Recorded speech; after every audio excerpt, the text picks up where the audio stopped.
Hey guys. Okay, so as I mentioned a couple of weeks ago, I'm currently deep, or at least what feels like deep, in a major renovation project. And I've learnt so many different things throughout this process. But the number one thing to date, and I do stress to date, is that you need to be flexible. Now, 2 weeks ago, we looked at the first reason why you need to be flexible.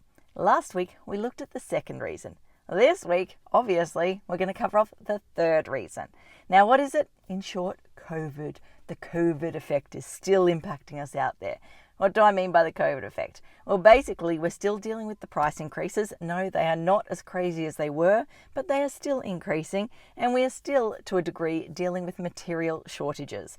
So, my team, and again, shout out to them because they've been amazing in terms of managing my expectations here, but my team were very good in the early stages of saying you need to be prepared for the fact that when we come to purchase that material or that product or whatever it is, number one, the price could have gone through the roof and you may need to change to be able to get it to come in on the budget.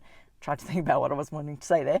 Had to bring it in on budget. Or you may find that it's no longer available within the timeframes that we need. So you either need to make the decision of, okay, do we increase the budget to be able to get that specific product, or do we change products? Or do we sit there and hit pause and wait for that product to come back online, or do we suddenly change and go with a different product? So yeah, the third reason you need to be flexible is that the materials and products out there, I definitely need my coffee this morning. We're still seeing the fluctuations, the variability, you get what I'm trying to say here when it comes to that sort of stuff. So you need to be flexible to account for that. Okay, I think that covers up everything I want to talk about today. I'm going to go get that damn coffee, as I always like to say. Until next time, thanks for watching. For all you red tape lovers out there, I have one thing to say. Well, no, actually, I've got three.